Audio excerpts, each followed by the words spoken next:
ternyata di Bible, di Perjanjian Baru, 4 penulis Injil meriwayatkan pengakuan Yesus sendiri dan pengakuan orang-orang di masa Yesus, orang-orang terdekat Yesus, bahwa Yesus adalah nabi. Dan orang banyak di situ menyahut, inilah Nabi Yesus dari Nazaret di Galilea.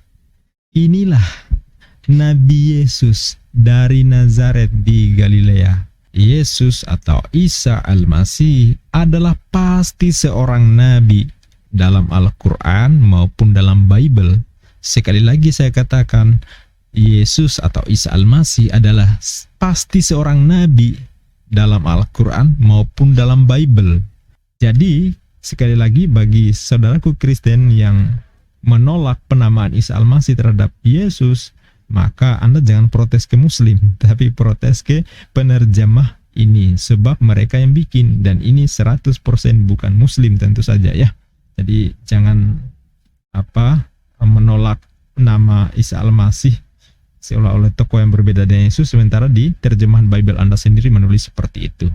Tersinggung bagi kita Muslim ketika menyebut wafatnya Isa Al-Masih di kalender ya. Saya pernah menemukan kalender, di situ tertulis wafatnya Isa Al-Masih. Karena dalam keyakinan Muslim itu tidak ada kematian Isa Al-Masih.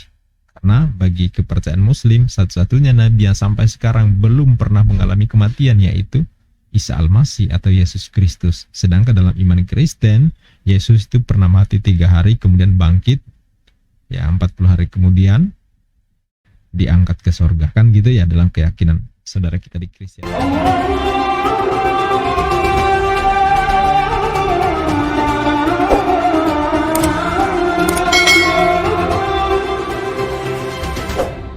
Assalamualaikum warahmatullahi wabarakatuh. Bismillahirrahmanirrahim. Alhamdulillahirrabbilalamin. Asyhadu an la ilaha illallah wa asyhadu anna Muhammad Rasulullah. Sahabat Fakta Islam TV, kali ini saya akan bahas tentang istilah saya Muslim percaya Yesus. I love Jesus because I am Muslim. Justru karena saya Muslim makanya saya wajib percaya Yesus. Mungkin bagi kita di Indonesia pernyataan seperti itu dipandang aneh. Tapi di luar negeri, terutama di Amerika, kalimat seperti itu justru jadi kampanye memperkenalkan Islam di negara yang mayoritas non-Islam, terutama di mayoritas Kristiani. Karena memang demikian harusnya kita sebagai Muslim dalam menyikapi Yesus atau Nabi Isa alaihi salam. Bagi saudara kita di Kristen, Yesus adalah Tuhan. Sedangkan bagi kita Muslim, Isa putra Maryam alaihissalam adalah Nabi dan Rasulullah. Tidak sah iman kita sebagai Muslim jika tidak mengakui kenabian Isa Al-Masih anak Maryam. Kita wajib mengakui kenabian dan kemuliaan beliau, tapi dilarang keras menuhankan beliau, menyamakan beliau dengan Rabb.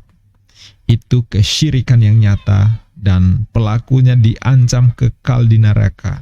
Itu bisa dibaca di Quran surah Al-Maidah ayat 72, Quran surah 5 ayat 72 sahabat. Nah, maka Muslim jangan ikut-ikutan memajang sosok atau menggambarkan sosok nyaris tanpa busana di atas tiang salib. Karena sama aja itu melecehkan Nabiullah Isa alaihi salam. Kita nggak boleh melecehkan beliau, walaupun saudara kita yang beragama non-Islam di tempat lain suka membuat patung, suka membuat gambar. Mereka klaim sebagai Yesus atau Isa alaihi salam dalam keadaan yang sangat mengenaskan, terhina bahkan terkutuk. Jadi biarlah itu kerjaan mereka sahabat. Tapi kita sebagai Muslim tidak boleh melecehkan, tidak boleh menghina, menghujat beliau. Kalau ada Muslim yang menghujat Yesus, maka orang itu nggak paham Islam. Anda silahkan debat dengan Oten, tapi jangan Yesusnya yang kalian hujat. Ya, tidak boleh. Nah, kalau kita lihat Oten, ya memang nampak sekali melecehkan beliau, menggambarkan Yesus atau Nabi Isa berambut gondrong. Itu pelecehan sebenarnya. Bahkan Paulus sudah membuat ayat. Adalah suatu kehinaan jika lelaki berambut panjang. Benar, itu Paulus yang bikin ayatnya. Ya, bisa dilihat di pasal 1 Korintus, di ayat 1 Korintus pasal ke-11 ayat ke-14. Di sana jelas-jelas disebutkan, bukankah alam sendiri menyatakan kepadamu bahwa adalah kehinaan bagi laki-laki jika ia berambut panjang. Paulus sudah membuat ayat itu, artinya jangan membuat sosok laki-laki berambut panjang karena itu satu kehinaan. Tapi apa yang dilakukan Kristen? Mereka membuat patung, membuat lukisan, membuat gambar, lalu diklaim itu Yesus dan rambutnya panjang. Berbeda dengan yang digambarkan oleh Paulus. Paulus menyatakan itu satu kehinaan, ya. Alam sendiri menyatakan kepadamu bahwa adalah kehinaan bagi laki-laki berambut panjang, tapi kita lihat gambar-gambar penggambaran tentang Yesus rata-rata berambut panjang. Coba itu. Siapa yang membuat gambar atau patung Yesus berambut panjang? Ya Oten. Jelas mereka melecehkan Yesus, ya. Nah, mereka malah senang Yesus yang mereka sembah itu sebagai Tuhan mati mengenaskan di tiang salib. Karena itu menurut mereka menebus dosa mereka. Nah, kita Muslim jangan ikut melecehkan. Tapi Oten jelas-jelas seperti itu cara mereka memandangnya, ya. Jadi sahabat Fakta Islam TV, biar nggak gagal paham, simak video ini sampai selesai. Dan bagi yang belum subscribe, silakan tekan tombol subscribe. Juga klik tanda loncengnya ya sahabat, like dan share. Dukung terus perkembangan channel ini, pembasmi anasir-anasir penyesatan dan pemurtadan yang gentayangan di sekitar kita. Dukungan Anda menjadi amal baik menebar barokah insya Allah. Oke sahabat Fakta Islam TV, mari kita mulai pembahasan ini. Saya percaya Yesus karena saya Muslim. Nah, saya memulai pembahasan ini dari poin pertama dulu soal nama. Soal nama. Nah, nama Nabi Isa alaihi salam dalam Al-Quran dan Yesus Kristus dalam Bible adalah tokoh yang sama. Sekali lagi, nama Yesus Kristus dalam Bible dan Isa Al-Masih dalam Al-Quran menurut saya, yang saya pahami, yang saya imani itu adalah sosok yang sama. Di kampung kelahirannya disebut Yeshua. Di Arab karena nggak mengenal vokal maka menyebutnya Isa. Di Yunani menyebutnya Yesus. Nah, sama seperti nama Ismail. Di Arab dilafazkan Ismail. Bani Israel, di Arab menyebutnya Bani Israel. Jadi dalam keyakinan saya, yang bernama Yesus atau Isa itu adalah tokoh yang sama. Tokoh yang sama, walaupun beda periwayatan. Nah, terus ada yang bilang bahwa Isa, nama Isa itu nggak dikenal di Kristen. Nama Isa itu nggak dikenal dalam Bible. Jadi itu sosok yang berbeda menurut mereka. Mereka mengatakan bahwa itu tokoh atau sosok yang berbeda, tidak sama.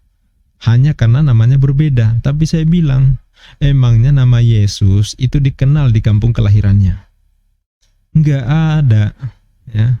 Mana ada nama Yesus di Nazaret? Yang ada Yeshua, Yahusua itu dikenal. Tapi Yesus itu enggak dikenal. Ya. Nah, terus apakah dalam Bible hanya menyebutkan nama Yesus, hanya menggunakan istilah Yesus, tak menggunakan nama Isa Al-Masih, tidak mengenal Isa Al-Masih seperti yang disebutkan dalam Al-Quran? Nah, apakah orang Kristen hanya kenal nama Yesus, tak mengenal nama Isa Al-Masih atau Nabi Isa atau Isa? Ternyata sahabat, fakta berbicara lain, ya. Dan saya akan buktikan bahwa ternyata di terjemahan Bible maupun di kalangan Kristen sendiri juga menggunakan nama Isa Al-Masih. Persis seperti yang digunakan dalam Al-Quran. Ya, memang beda periwayatan, tapi soal nama di dalam Bible maupun di kalangan Kristen menggunakan nama Isa juga. Nah, kalau nggak percaya, mari kita buktikan dengan data yang valid. Kita bisa memperlihatkan terjemahan Bible versi kuno. Nah, apakah mereka menggunakan nama Isa Al-Masih atau mereka mengenal nama Isa Al-Masih? Ini dia.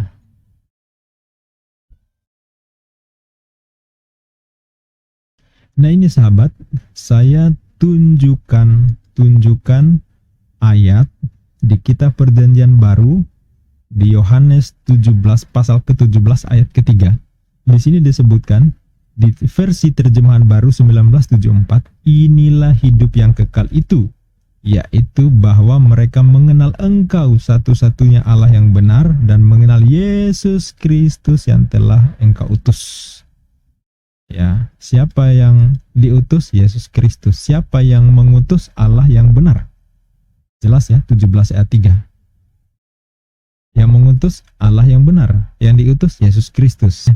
Nah, sekarang fokus di nama mengenal Yesus Kristus yang telah Engkau utus. Ini versi terjemahan baru. Sekarang kita masuk ke terjemahan Silebier 2011. Coba perhatikan di sini sahabat.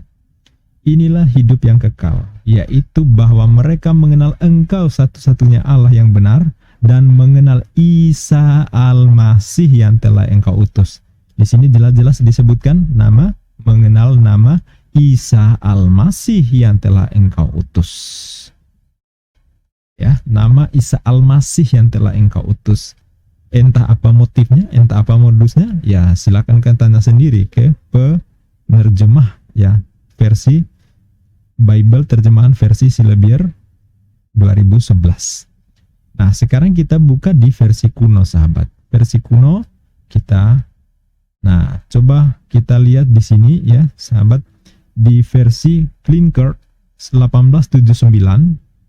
Ya, ini juga tertulis, maka inilah hidup yang kekal, yaitu kalau mereka itu kenal akan Dikau, Allah yang asa dan benar, dan akan Isa Al-Masih yang telah Kau suruhkan.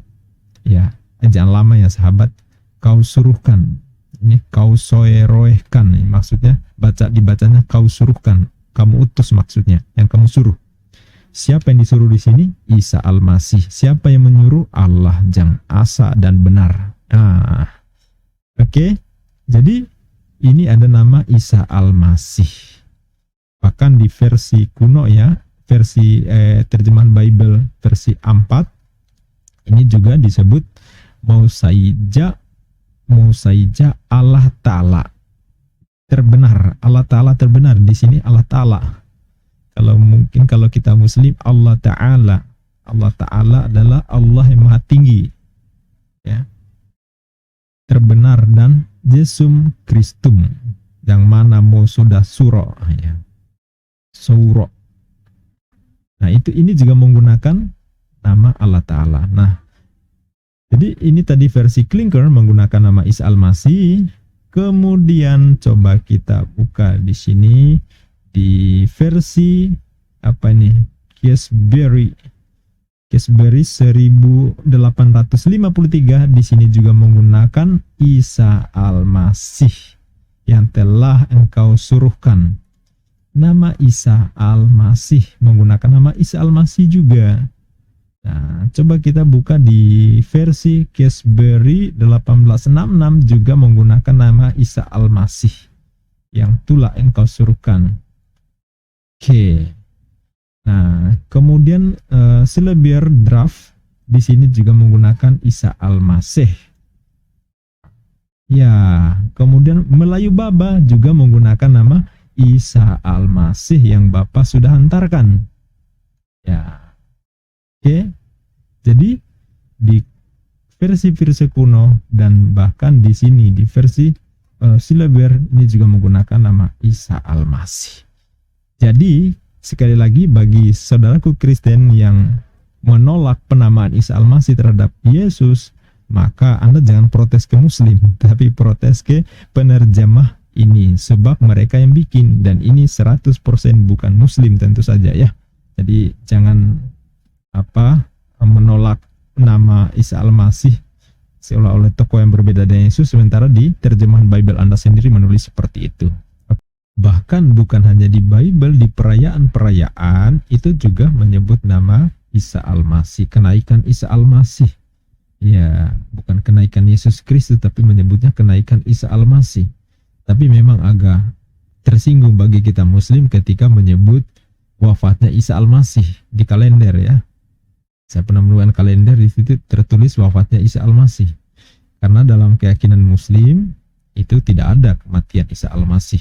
Karena bagi kepercayaan Muslim, satu-satunya Nabi yang sampai sekarang belum pernah mengalami kematian yaitu Isa Al-Masih atau Yesus Kristus. Sedangkan dalam iman Kristen, Yesus itu pernah mati 3 hari kemudian bangkit, ya 40 hari kemudian diangkat ke sorga. Kan gitu ya dalam keyakinan saudara kita di Kristiani. Tapi dari kita Muslim, harusnya kalau konsisten, kalau memang menggunakan nama Isa Al-Masih atau bahkan mereka tidak mengakui riwayat Isa Al-Masih atau nama Isa Al-Masih disebutkan dalam Al-Quran, ya harusnya jangan menggunakan kata kenaikan dan wafatnya Isa Al-Masih, tetapi wafatnya Yesus Kristus atau kenaikan Yesus Kristus. Jangan nyebut nama Isa Al-Masih, karena dalam Islam dan di Islam yang menggunakan Isa Al-Masih kemudian tidak mengimani kematian Yesus Kristus yang disalib itu, ya. Tapi yang nggak masalah, kita cukup toleran bagi Muslim menggunakan nama kematian atau wafatnya Isa Al-Masih, kemudian naiknya Isa Al-Masih, ya kita toleransi lah ya. Oke, jadi yang jelas yang paling pasti bahwa mereka juga menggunakan nama Isa Al-Masih. Nah, kemudian bahkan bukan hanya perayaan, tapi di sini juga kita bisa lihat jadi nama gereja. Nah ini jelas ya. Ya, gereja apa di sini? Gereja Isa Al-Masih.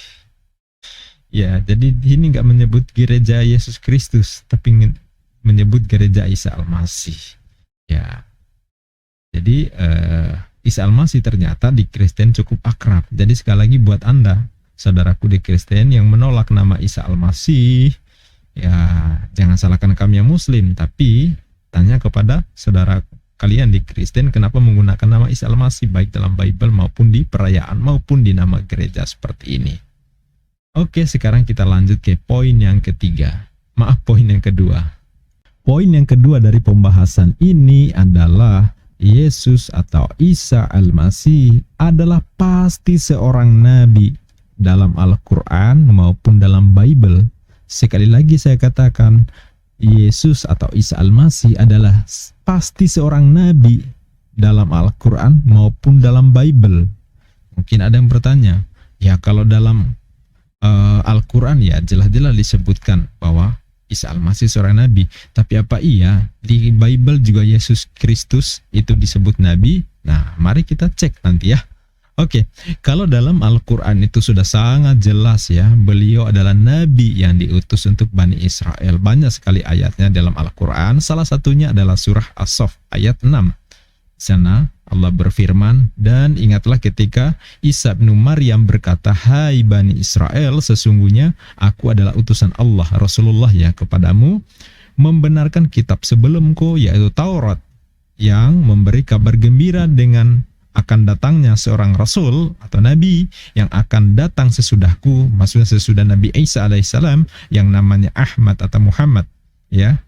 Maka tatkala rasul itu datang kepada mereka dengan membawa bukti-bukti yang nyata, mereka berkata ini adalah sihir yang nyata ya. Jadi ketika Rasulullah Muhammad SAW menyampaikan firman Tuhan, firman Allah kepada Bani Arab pada saat itu, mereka menolak, mereka menyebut Nabi Muhammad adalah seorang penyihir. Bahkan ketika beberapa mukjizat ditunjukkan kepada mereka, mereka jelas mengatakan sihir. Ini persis seperti yang dinubuatkan Nabi Isa alaihissalam dalam yang diriwayatkan dalam Al-Quran oleh Allah Subhanahu wa Ta'ala. Nah, apakah hanya di Al-Quran yang menjelaskan Nabi Isa adalah Nabi? Ternyata di Bible, di Perjanjian Baru, 4 penulis Injil meriwayatkan pengakuan Yesus sendiri dan pengakuan orang-orang di masa Yesus, orang-orang terdekat Yesus bahwa Yesus adalah Nabi. Sekali lagi, Yesus adalah Nabi. Sekali lagi, Yesus adalah Nabi. Itu ditegaskan oleh Yesus sendiri, tertulis di 4 penulis Injil, kitab yang dipegang oleh saudara kita di Kristiani, bahwa Yesus adalah seorang nabi. Nah, apa itu nabi? Nabi itu bahasa Arab sebenarnya ya. Nabi itu bahasa Arab, saya tekankan ya. Nabi itu bahasa Arab dari kata an-naba yang artinya berita. Dalam konteks ini, maka Nabi itu manusia pilihan yang mendapat wahyu dari Allah, mendapat berita dari Allah Subhanahu wa taala. Jadi Nabi itu diberi tuntunan dan diperintahkan untuk menyampaikan kepada umatnya, ya. Membimbing umatnya untuk melaksanakan hukum-hukum Allah. Maka Nabi tersebut disebut Rasul. Ya, jadi kalau Nabi dia mendapat wahyu tapi tidak diperintahkan untuk menyebarluaskan, itu statusnya sebagai Nabi. Tapi ketika dia juga diperintahkan untuk menyampaikan kepada umatnya, disitulah dia bukan hanya Nabi tetapi juga Rasulul, utusan Allah kepada umatnya masing-masing. Nah, Rasul itu juga bahasa Arab. Rasul itu bahasa Arab, berasal dari kata al-irsal yang berarti mengutus. Ya. Saya ulangi, Rasul itu dari bahasa Arab, ya, yang berasal dari kata al-irsal yang berarti mengutus. Maka Nabi utusan Allah disebut Rasulullah. Rasulullah. Bukan hanya Nabi Muhammad, tapi Nabi Musa, Nabi Isa, mereka itu adalah Rasulullah. Ya, mereka diberi oleh wahyu oleh Allah, mereka juga diperintahkan untuk menyampaikan kepada umatnya. Jadi mereka diutus untuk menggembala umatnya. Itulah disebut Rasulullah. Maka Nabi belum tentu Rasul. Sekali lagi, Nabi belum tentu Rasul. Sedangkan Rasul udah pasti Nabi. Ya, sudah pasti Nabi. Nah, itu terminologi Rasul. Nah, ini yang benar. Ya, tidak seperti di terjemahan Bible. Mencaplok kata Rasul dari bahasa Arab, tapi diubah maknanya seenak dewe. Ya. Jadi Rasul versi terjemahan Bible berbeda dengan Rasul yang secara makna yang berasal dari bahasa Arab. Jadi mereka mengambil mencomot bahasa Arab tapi diubah maknanya ya. Jadi murid Yesus yang bukan Nabi itu dilabeli istilah Rasul itu di terjemahan Bible, ya kan? Bahkan Paulus yang tak masuk dalam 12 murid Yesus yang mengajarkan tentang menuhankan Yesus, malah dilabeli Rasul juga kan gitu. Disebut Rasul Paulus oleh saudara kita di Kristiani. Nah, jadi Rasul versi terjemahan Bible. Nah, sekali lagi tidak sesuai dengan pemaknaan Rasul yang sebenarnya yang berasal dari bahasa Arab itu sendiri, ya. Jadi harusnya ya kalau mengambil bahasa Arab ya maknanya seperti itu, jangan diubah dong ya. Bahkan ya termasuk pelecehan karena mengambil bahasa Arab tapi maknanya diubah seenaknya ya. Nah, ini kelakuan bani terjemahan ya. Kelakuan bani terjemahan seperti ini, mengambil bahasa Arab tapi maknanya itu diubah. Nah, jadi harusnya nggak seperti itu ya. Mencaplok kata Allah, mencaplok kata kafir, mencaplok kata mukjizat Alkitab ya. Dan banyak lagi istilah-istilah atau kosakata lain yang kemudian diubah maknanya ketika dimasukkan dalam terjemahan Bible. Ini yang sangat miris sekali ya. Sayang sekali, itu sangat mengganggu bagi kita muslim. Karena kita menemukan kata-kata ketika di terjemahan Bible itu berbeda dengan makna yang sebenarnya, padahal mengambil sumber itu dari bahasa Arab, ya. Nah, ini yang mudah-mudahan nanti ke depannya LAI terutama itu insaf ya. Jangan lagi menggunakan kata-kata yang ada di dalam Al-Quran, maknanya sudah spesifik tapi diubah sedemikian rupa jadi berbeda, dan ini kadang menimbulkan polemik. Contoh seperti menggunakan kata kafir. Ya, padahal aslinya itu bodoh atau kalau tidak salah raha atau raka, istilah seperti itu. Tetapi kata itu sebenarnya maknanya adalah jahil atau bodoh, diubah menjadi kata kafir. Jadinya non-muslim atau Kristen ketika disebut kafir mereka marah. Kenapa? Karena di situ istilahnya harusnya bodoh, tapi kenapa diubah kata kafir? Padahal kafir sudah punya istilah, sudah punya makna tersendiri, yaitu menolak Allah dan Rasulullah Muhammad SAW. Ya, tapi karena dipakai oleh LAI di terjemahan Bible maksudnya jadi berbeda. Nah, ini yang sangat kita sayangkan. Jadi, saudaraku di Kristiani, harusnya kalian protes ke LAI. Jangan menggunakan kata kafir, harusnya tetap kembalikan seperti kata bodoh atau jahil. Gara-gara menggunakan kata kafir, kalian mempersoalkan apa yang menjadi terminologi muslim, terminologi umat Islam. Ya, bahkan ada yang menggugat. Al-Quran ya, harusnya kata kafir itu dihapus saja. Ini kan melecehkan banget. Kita yang memahami, kok mereka yang protes, itu kan aneh. Nah sekarang kembali ke soal Yesus yang mengaku dirinya nabi. Yesus adalah nabi tertulis di 4 Injil Perjanjian Baru. Jadi bukan hanya Muslim yang mengimani Yesus atau Nabi Isa itu sebagai nabi, bukan. Tapi Yesus menjelaskan dirinya seorang nabi. Menjelaskan dirinya seorang nabi. Orang-orang di sekitarnya dan di zamannya pun mengimani Yesus sebagai nabi. Nggak percaya? Mari kita buktikan. Coba kita buka terjemahan Bible di Yohanes 4 ya, 4 pasal 4 ayat ke-44. Kita buka Yohanes pasal ke-4 ayat ke-44. Oke. Nah, coba kita baca di sini. Sebab Yesus sendiri telah bersaksi bahwa seorang nabi tidak dihormati di negerinya sendiri. Jadi ini Yesus ketika ditolak, dia menjelaskan bahwa seorang nabi tidak tidak dihormati di negerinya sendiri. Ya. Oke, kalau tadi Injil Yohanes, sekarang kita masuk ke Injil Matius pasal ke-10 ayat ke-41. Di sini disebutkan barang siapa yang menyambut seorang nabi sebagai nabi, ia akan menerima upah nabi. Dan barang siapa yang menyambut seorang yang benar, maka ia benar, ia akan menerima upah orang benar. Nah, siapa yang disambut? Yesus. Yesus menjelaskan dirinya seorang nabi, ya. Jelas sekali. Versi Yohanes, versi Matius. Sekarang kita buka di versi Markus. Markus pasal ke-6. Ya, kita buka di Markus pasal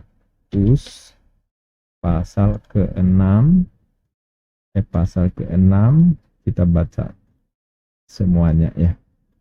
Oke, 1 sampai 6 terutama. Oke, sekarang kita baca Injil Markus. Ya. Bentar. Ya, ini biar jelas ya. Oke. Di sini disebutkan, coba kita baca dari ayat pertama.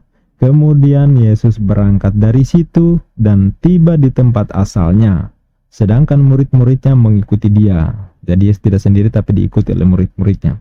Pada hari Sabat atau hari Sabtu ya, ia mulai mengajar di rumah ibadat, dan jemaat yang besar takjub ketika mendengar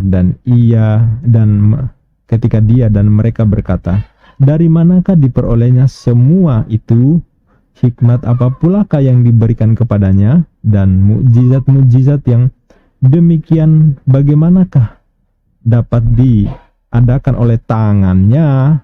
Di ayat ketiga disebutkan, bukankah ia ini tukang kayu, anak Maria, saudara Yakobus, Yoses, Yudas, Simon?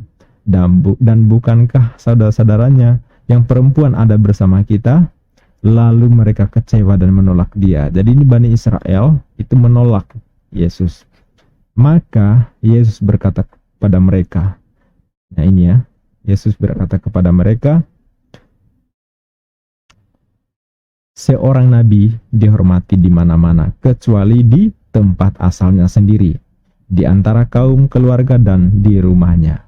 Jadi Yesus menyampaikan tentang penolakan Bani Israel, penolakan kaum yang menjadi objek gembalaannya, tapi menolak beliau. Seorang nabi dihormati di mana-mana kecuali di tempat asalnya sendiri, di antara kaum keluarga dan rumahnya. Jadi Yesus menyebut nabi, dirinya itu nabi yang ditolak oleh kaumnya. Nah, jelas ini pernyataan Yesus sendiri. Nah, ia tidak dapat mengadakan satu mukjizat pun di sana. Jadi karena ditolak, dia tidak menunjukkan satu mukjizat pun.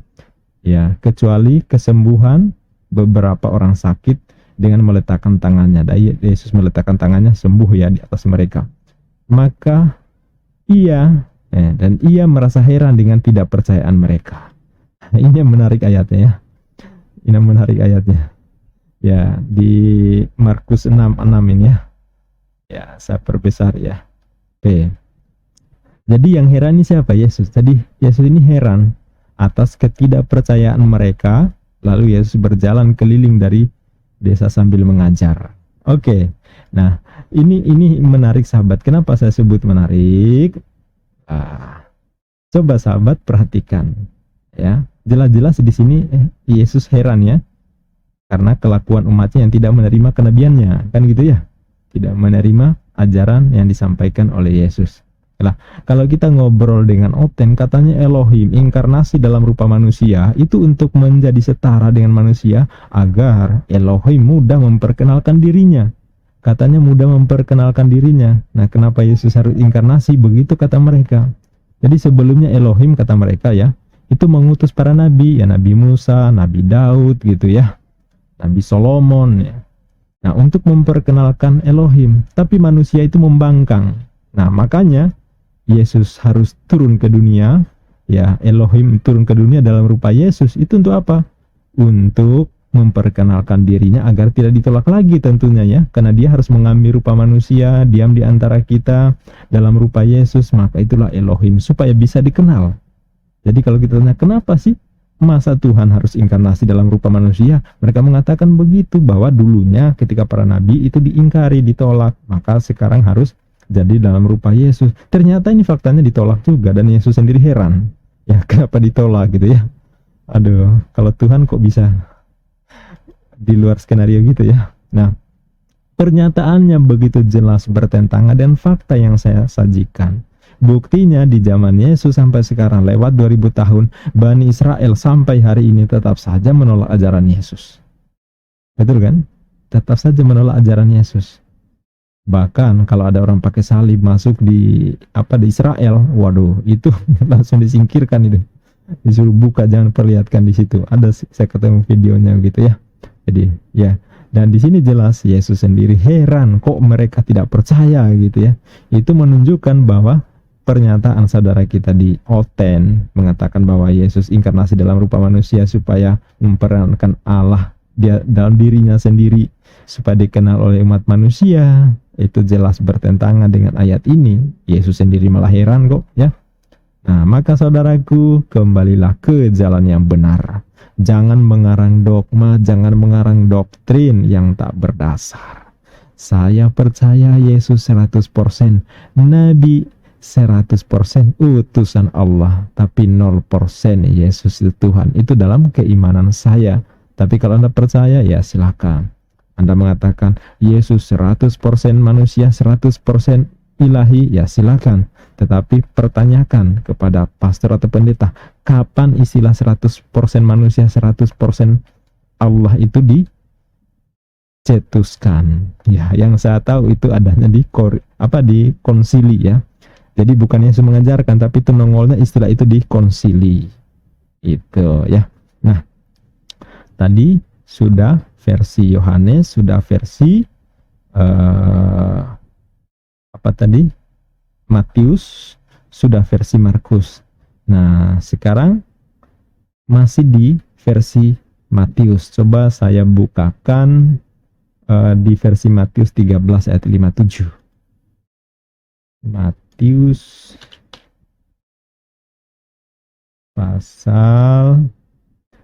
Matius pasal ke-13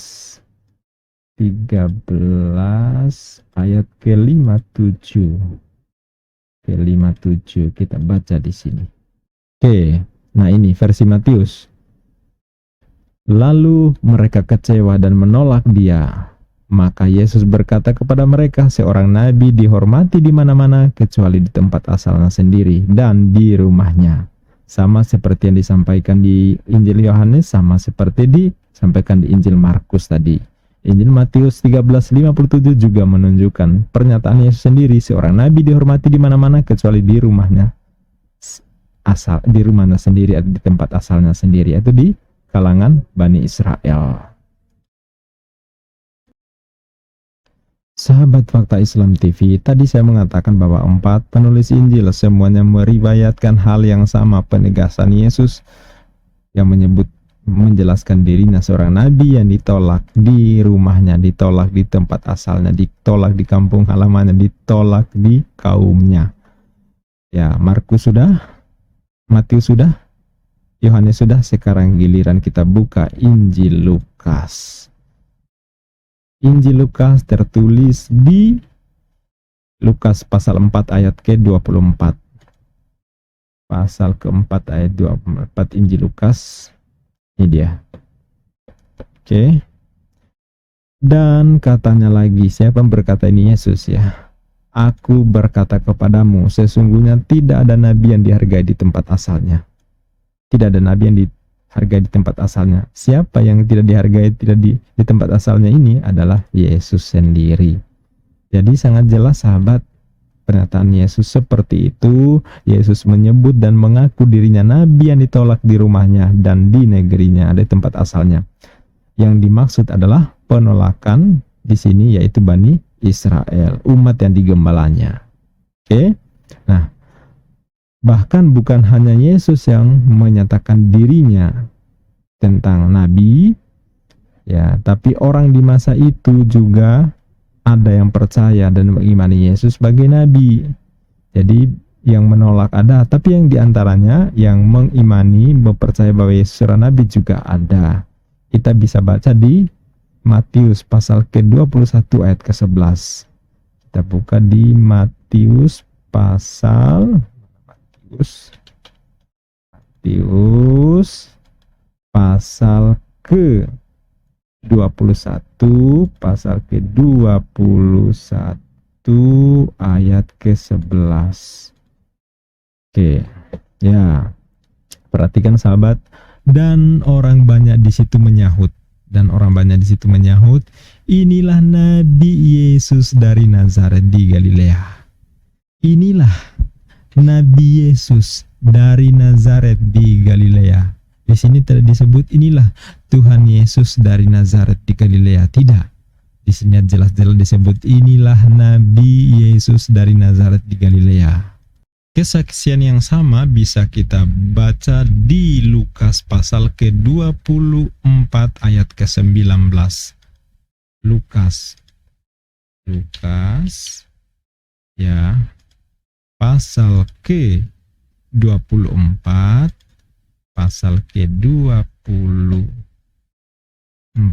ayat ke-19. Ya, coba kita baca di sini. Katanya kepada mereka, apakah itu? Jawab mereka, apa yang terjadi dengan Yesus orang Nazaret? Dia adalah seorang nabi yang berkuasa dalam pekerjaan dan perkataan di hadapan Allah dan di depan seluruh bangsa kami. Ini pengakuan orang yang sejaman dengan Yesus, katanya kepada mereka, apakah itu? Nah, Yesus mengatakan, apakah itu? Mereka menjawab, apa yang terjadi dengan Yesus orang Nazaret? Dia adalah seorang nabi yang berkuasa dalam pekerjaan dan perkataan di hadapan Allah dan di depan seluruh bangsa kami. Ya, jelas di sini ya, dia adalah seorang nabi. Maka sebagai kesimpulan di poin kedua ini, saya sebagai muslim mengimani bahwa dalam Al-Quran Nabi Isa alaihissalam sebagai seorang nabi. Dan ternyata kalau kita baca di kitab Bible pun ternyata Yesus juga mengaku dirinya seorang nabi. Seorang nabi yang ditolak, seorang nabi yang tidak diterima di negerinya. Dan tak sekalipun kita menemukan pengakuan Yesus bahwa dirinya Tuhan. Sebagai nabi ada, tapi sebagai Tuhan enggak ada. Ya, kalau ada mengaku bahwa akulah Tuhan, akulah Elohim yang turun ke dunia dalam rupa manusia, silakan tunjukkan kepada saya. Ya, oke, itu poin kesimpulan di poin kedua. Nah, sekarang sahabat, saya masuk ke poin yang ketiga. Yesus mengaku dirinya utusan Allah, utusan Bapa, utusan Tuhan. Tunduk pada kuasa Tuhan, hanya melaksanakan perintah Tuhan.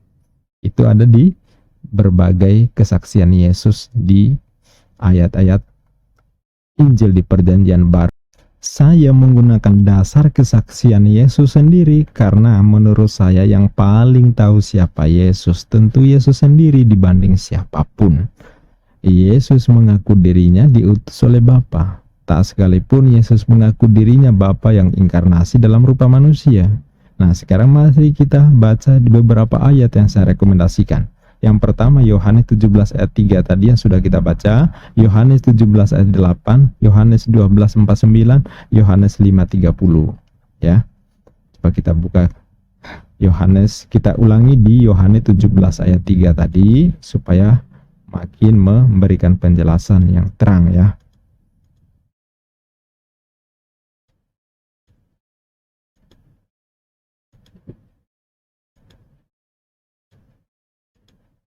Ya, ini dia. Yohanes 17 ayat 3. Inilah hidup yang kekal itu, yaitu bahwa mereka mengenal Engkau. Engkau siapa? Engkau ini Bapa atau Tuhan, Elohim, satu-satunya Allah yang benar, dan mengenal Yesus Kristus yang telah Engkau utus. Yesus Kristus yang diutus oleh Bapa, diutus oleh Tuhan, diutus oleh Elohim. Jelas? Nah, berikutnya coba kita buka di Yohanes 17 ayat 8. Yohanes 17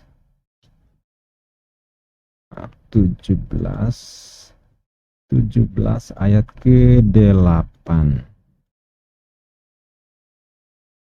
Ya, ini jelas disebutkan. Ini kalimat yang disampaikan oleh Yesus sendiri. Ini warna merah pertanda kalimat langsung ini.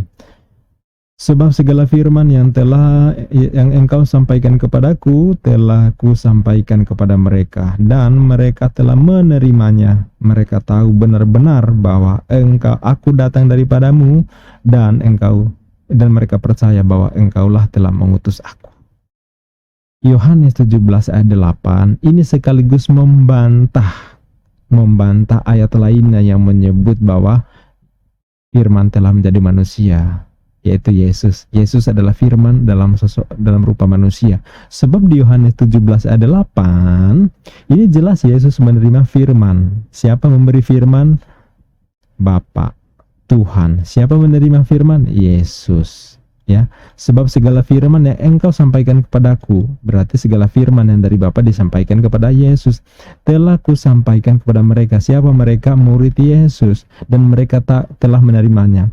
Mereka tahu benar-benar siapa mereka? Murid Yesus, bahwa aku siapa? Yesus, datang daripadamu, dari Elohim, dan mereka percaya bahwa engkaulah Elohim yang telah mengutus aku, Yesus. Ya, jadi pada saat Yesus saat itu juga masih menerima firman. Lah katanya firman telah menjadi Yesus. Nyatanya di sini Yesus telah masih menerima firman dari Bapa.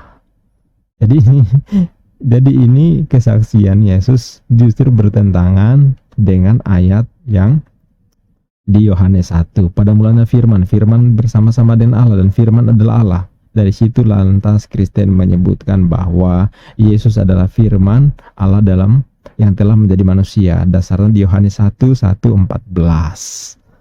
Aduh, ya. Nah, sekarang penegasan lainnya coba kita buka di Yohanes 12:49. Yohanes 12:49. Ini ayat favorit saya kalau saya baca kalau saya debat dengan Oten ya. 49. Nih, coba kita perhatikan. Ini pernyataan Yesus sendiri. Sebab aku berkata-kata bukan dari diriku sendiri. Jadi Yesus di sini mengaku bahwa beliau itu berkata-kata bukan dari dirinya sendiri, tetapi Bapa yang mengutus aku. Bapa yang mengutus aku. Dialah yang memerintahkan aku. Yesus diperintah oleh Bapa untuk mengatakan apa yang harus aku katakan dan aku sampaikan. Jadi di sini di penegasan Yohanes 12:49, Yesus mengaku utusan Bapa. Dia berkata-kata bukan maunya Yesus sendiri, tetapi beliau berkata-kata sesuai dengan apa yang diperintahkan oleh Bapa kepadanya. Nah, ini jelasnya. Dialah yang memerintahkan aku. Dia ini siapa? Elohim, Bapa. Dialah yang memerintahkan aku. Siapa aku ini? Yesus. Bahwa Elohim memerintahkan Yesus untuk mengatakan apa yang harus aku katakan, yang aku sampaikan. Ya, sebagai Rasul, sebagai Nabi, sebagai utusan, sebagai hamba, tentu dia hanya melaksanakan perintah dari titah dari Elohim atau Tuhan. Jelas? Ini penegasan luar biasa. Jadi kalau Oten mengatakan Yesus telah bersabda dalam kitab Wahyu, akulah Alfa Omega. Kasih ayat ini, selesai. Kalau Yesus mengatakan akulah Alfa Omega, berarti hakikatnya bukan Yesus yang Alfa Omega, tetapi Yesus hanya menyampaikan apa yang diperintahkan oleh Bapa kepadanya. Ketika diperintah katakan bahwa akulah Alfa Omega, maka Yesus menyampaikan seperti itu. Nah, siapa yang Alfa Omega? Jelas bukan Yesus, tetapi Bapa. Yesus hanya menyampaikan firman diperintahkan oleh Bapa atau Elohim. Sangat jelas sekali. Sekarang penegasan berikutnya, kita buka di Yohanes 5 ayat 30. Yohanes 5 ayat 30. Oke, coba dibaca. Ini pengakuan Yesus sendiri. Jadi yang saya kutip ini semuanya adalah lisan atau perkataan yang disampaikan Yesus yang direkam dalam Injil ya. Aku tidak dapat berbuat apa-apa. Ini pengakuan Yesus. Aku tidak dapat berbuat apa-apa dari diriku sendiri. Aku menghakimi sesuai dengan apa yang aku dengar, dan penghakimanku adil, sebab aku tidak menuruti kehendakku sendiri, melainkan kehendak Dia yang mengutus aku. Ini pengakuan yang sangat jujur dari Yesus Kristus, bahwa dirinya itu tidak dapat berbuat apa-apa, tidak punya kekuasaan atas dirinya sendiri. Ketika beliau menghakimi, itu penghakimannya adil, tetapi bukan menurut Yesus sendiri, tapi menurut kehendak Dia atau Elohim yang mengutus Yesus. Kurang jelas apa coba ya? Nah, sebagai penjelasan berikutnya bahwa Yesus tidak berbuat apa-apa, Yesus utusan, Yesus hanya menuruti kehendak Bapa. Coba kita buka di Kisah Para Rasul. Saya tunjukin Kisah Para Rasul. Sebab Oten suka mengatakan bahwa Yesus bermukjizat ya. Dia bermukjizat. Kalau dalam Islam mukjizat itu tanda kenabian. Jadi yang kalau orang itu bermukjizat, dia adalah seorang nabi. Jadi para nabi dibekali dengan mukjizat supaya apa? Supaya ketika mereka menyampaikan kepada kaumnya bahwa aku ini nabi, mereka akan minta mukjizat. Tunjukkan dong mukjizat. Yesus menyampaikan itu. Menunjukkan mukjizat itu bisa menghidupkan orang mati, ya kan? Bisa menyembuhkan orang yang kusta, bisa orang buta bisa melihat. Itu apa kekuasaan Yesus sendiri? Coba kita buka di Kisah Para Rasul 2 ayat ke-22. Nah, ini dibaca sahabat ya. Ini pengakuan orang ketika di situ ada Yesus. Hai orang Israel, dengarlah perkataan ini. Kalau nggak salah Petrus ya. Yang aku maksudkan ialah Yesus dari Nazaret. Jadi mereka menjelaskan tentang Yesus ya. Hai orang Israel, Bani Israel, dengarlah perkataan orang ini. Yang aku maksudkan ialah Yesus dari Nazaret, seorang yang telah ditentukan Allah dan yang dinyatakan kepadamu dengan kekuatan-kekuatan dan mukjizat-mukjizat dan tanda-tanda yang dilakukan oleh Allah lewat dengan perantaraan Dia di tengah-tengah kamu seperti yang kamu tahu. Perhatikan di sini sahabat ya, ketika mereka memperkenalkan Yesus dibekali dengan mukjizat, tanda-tanda kekuatan dari mana? Dilakukan oleh Allah dengan perantaraan Dia. Allah, Dia ini siapa? Yesus. Jadi ini mukjizat yang dimiliki oleh Yesus itu bukan kekuatan Yesus sendiri, tetapi kekuatan Allah, kuasa Allah lewat perantaraan Yesus. Jadi Yesus hanya menunjukkan sebagai seorang nabi, dia dibekali dengan mukjizat. Nah, nabi tentu tidak mungkin dia Tuhan, karena nabi itu adalah utusan Tuhan atau orang mendapat wahyu dari Tuhan. Kalau sudah nabi ya jelas nabi, nggak mungkin lagi Tuhan kan gitu ya. Itu dalam keimanan Islam seperti itu. Tapi kalau Anda mengatakan nabi sekaligus merangkap Tuhan, ya silakan, itu hak Anda. Tetapi bertentangan dengan penjelasan di Kisah Para Rasul 2 ayat 22 ini. Ya, ini ya jelas kekuatan mukjizat, tanda-tanda yang dilakukan oleh Allah dengan perantaraan Dia. Jadi Yesus hanya perantara. Sama seperti yang dijelaskan Yesus sendiri di Yohanes 5:30 tadi. Dia tidak bisa apa-apa selain melaksanakan apa yang dititahkan, diperintahkan oleh Bapa. Gitu. Jadi cukup jelas ya semuanya. Beliau seorang nabi yang saya imani ya. Seorang nabi yang saya yakini. Dan ternyata baik dalam Al-Quran maupun dalam Bible, dalam perkataan Yesus sendiri menjelaskan dirinya seorang nabi. Nah, untuk lebih kuat lagi, coba kita buka pengakuan Yesus bahwa dirinya bertuhan, ya. Di mana ayatnya? Ayatnya di Markus pasal ke-12 ayat ke-29. Ini ayatnya sangat populer ya sahabat, dan ini juga tertulis di Perjanjian Lama. Ketika orang-orang Yahudi bertanya kepada Yesus, beliau menyampaikan ini di kitab Perjanjian Lama. Jawab Yesus, hukum yang terutama ialah, dengarlah hai orang Israel, Tuhan Allah kita, Tuhan itu esa. Ya, dengarlah hai orang Israel, Tuhan Allah kita, Tuhan itu esa. Tuhan kita, Tuhan Yesus juga tentu saja. Lu kok bisa ya? Iyalah, Tuhan Yesus juga. Kenapa? Karena Yesus sujud dan berdoa kepada Bapa. Ya, begitu. Saya kira sudah cukup ya, cukup menjelaskan. Tinggal ada renungkan baik bagi saudaraku yang saat ini belum berkeyakinan Muslim. Ya, saya sampaikan seperti itu supaya makin memahami apa keyakinan Muslim tentang Yesus dalam Islam. Dan sebagai Anda seorang Kristiani misalnya, Anda pelajari di kitab Anda bahwa Yesus ternyata mengaku seperti itu yang saya bacakan tadi.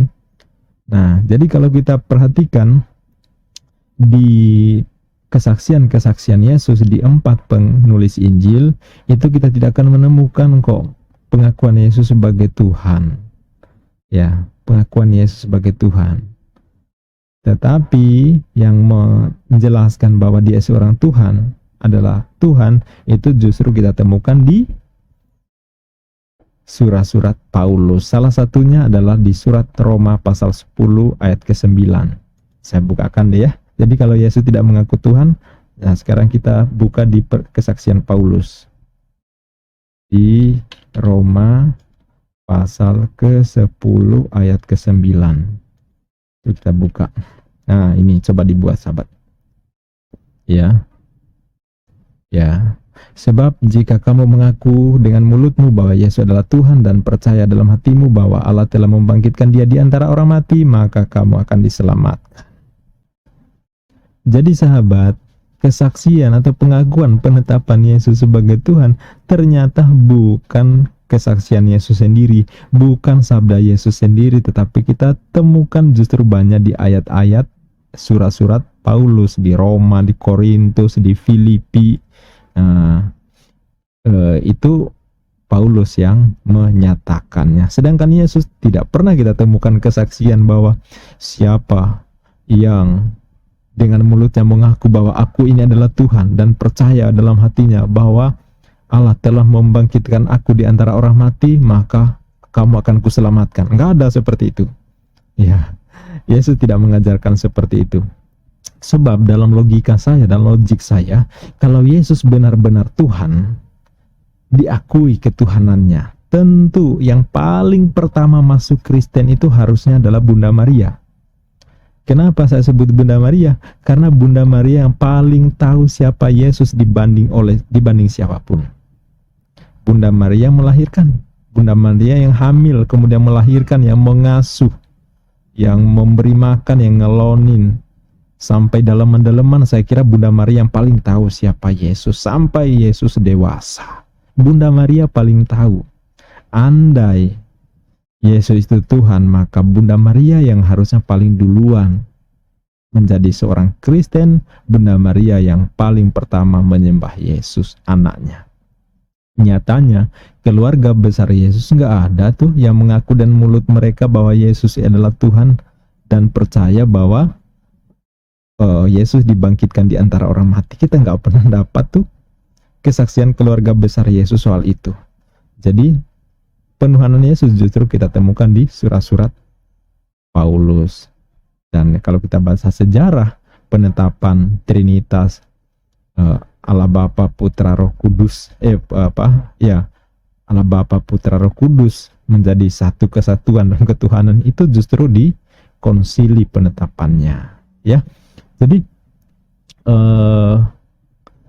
bagi saudaraku yang Kristiani, ya silakan, ya, kami tidak mengintervensi keyakinan kalian. Kami hanya menyampaikan apa yang menjadi keyakinan kami, keyakinan saya khususnya tentang Yesus dalam Bible, kemudian Nabi Isa dalam Al-Quran. Itu punya kesamaan. Sekali lagi punya kesamaan. Sekali lagi punya kesamaan. Jadi saya percaya Yesus dalam Bible Anda adalah Nabi Isa alaihissalam dalam kitab Al-Quran saya. Sekian pembahasan saya kali ini, mudah-mudahan bisa memberikan pencerahan. Mohon maaf jika ada salah-salah kata. Bagi yang ingin menyampaikan sanggahannya, tanggapannya, silakan tulis di kolom komentar. Tentu harus cerdas dan beradab, jangan menghujat. Sekali lagi, komentar tanggapan yang cerdas, beradab, jangan menghujat. Sebagai pernyataan terakhir, saya akan menanggapi komentar saudara kita di Kristiani bahwa kenapa sih Muslim itu masih mempersoalkan atau membahas hal yang terkait dengan Alkitab, padahal itu bukan kitabnya. Nah, saya katakan kepada Anda bahwa yang kami lakukan sebagai Muslim sebenarnya pembelaan diri. Kenapa? Karena kami membahas soal Kristologi itu karena kami mendapat serangan dari pihak kalian. Kami nggak pernah membahas kitab Buddha, kami nggak pernah membahas kitab Hindu, kami nggak pernah membahas kitab Konghucu. Kenapa? Karena mereka nggak pernah melakukan serangan. Mereka nggak pernah mengobok-obok kitab kami. Mereka nggak pernah keluar masuk di perkampungan Muslim untuk melakukan upaya-upaya pemurtadan. Nggak pernah. Beda dengan misionaris. Beda dengan orang-orang di pihak Anda. Banyak sekali yang masuk di perkampungan Muslim melakukan misi pemurtadan. Ya, banyak membuat situs website, banyak menyerang lewat media sosial, lewat konten-konten YouTube, membahas tentang agama kami dengan cara yang sangat-sangat tidak sesuai. Makanya yang kami lakukan itu adalah sebuah counter. Nah, bahwa kami pun ternyata harus memahami kitab Anda dan beginilah melakukan perbandingan, komparasi. Apa yang kami pahami tentang kitab Anda, apa yang kami pahami tentang Yesus, dan begitu juga apa yang dijelaskan dalam Al-Quran maupun dalam kitab Anda sendiri. Dan itulah cara kami. Jadi mari kita diskusikan. Kalau memang kalian berhenti melakukan framing terhadap kitab-kitab kami, terhadap kepercayaan kami, maka kami juga akan berhenti. Tetapi selama kalian masih melakukan serangan terhadap agama kami, keyakinan kami, kitab kami, Rasul kami, Rob yang kami imani, maka selama itu pula kita akan berhadapan seperti ini. Dan sepanjang itu, diskusi yang cerdas, tanggapan yang cerdas, ya nggak masalah lah ya, sama sekali nggak masalah. Jadi sekali lagi, silakan hentikan membahas tentang Islam, saudaraku yang di non-Islam, maka kami pun akan berhenti membahas tentang apa yang menjadi keyakinan Anda. Saya kira itu fair.